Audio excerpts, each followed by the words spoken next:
Volume 1 and Volume 2. Jeet Kune Do, enter into trap into grappler. But my thing is this. If you have queries about grappling in Jeet Kune Do, it's fairly well established for decades that Larry Hartzell was like the premier Jeet Kune Do grappler.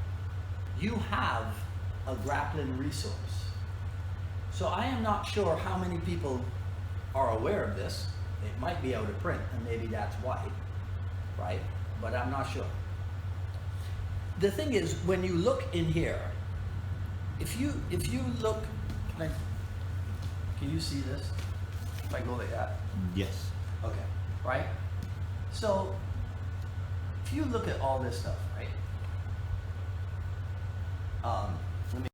So first of all, the subtitle, right, is counterattack. Grappling counters and reversals. Well, what's the sprawl? The sprawl is a counter to Tackling. the attempted tackle or takedown, right? Yep. Okay. So, geez, maybe I look in here to see. So when you look in here, the thing about it is this. Look at this. Larry signed this to me In 83. is that 83 or 93? It was 1793. 1793. 1793. 1793, right? 93. So 30 years ago. So this resource is older than 30 years because it wasn't written in 93. Right. It's probably from like 80 something. Look at the table of contents, right? Look at this stuff. It's counters from the tie-up position. Well, since 93 and the UFC and whatever, the tie-up position has evolved into a thing where people even now call it clinch range, right? The tie-up position has evolved into its own thing. There's 54 pages of basic counters from the tie-up position in this book, right? Chapter 2 is counters to leg attacks. That sounds to me like the tackle. That's 30 pages, right? Chapter 3 is counters to arms and to arm and wrist locks. Chapter 4 is counters to neck locks and strangles. Chapter 5 is counters to common throws. And then chapter 6 is ground fighting. How many is ground fighting? That's the last chapter. That one has 15, that's 15 pages. So ground fighting is probably the shortest, That's probably right? Is the shortest aspect. Okay. So now let's think about that, right?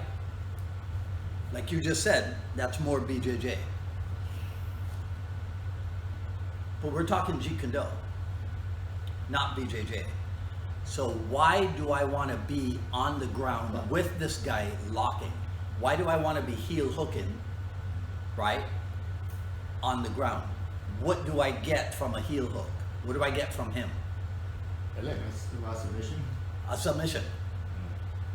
You see? Now I can pop his ankle and his knee and whatever, right? But there's probably better ways to destroy his leg than being but in most instances, what are they looking for?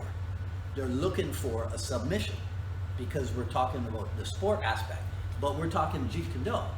So to me, it's not surprising that the ground fighting, because remember, like you just said, and how I differentiate it, there's stand-in grappling and ground fighting. Standing grappling, I try to put you down while I stay relatively up, even if I'm in the kneeling position or something, right? So it's a controlled position. Ground fighting, we're both on the ground. So to me, it's not surprising that that would be the shortest chapter in JKD, because that's not where you want to be. You don't want to be winning the fight on the ground. You do want to be winning the grappling competition on the ground, because that's where it occurs. Yes, that's where what grappling competition doesn't end up, a jiu-jitsu competition, right? I'm not talking about MMA. Hey Charlie, I'm not talking about MMA competition. I'm talking about a jiu-jitsu competition. That's where they're one. They're not one standing up. So to me, it's just shocking that people wouldn't turn to this as a resource for Jeet Kune Do grappling. That instead, you would go to a guy who may or may not know much about grappling, I don't know. But I'm pretty sure, again, I can't swear, but I'm pretty sure doesn't have much Jeet Kune Do knowledge. So if you're a Jeet Kune Do guy, why are you going to somebody outside of JKD when there is an inordinate amount of Jeet Kune Do grappling knowledge within the art? Does that make sense? Yep. All right, that's all I wanted to say.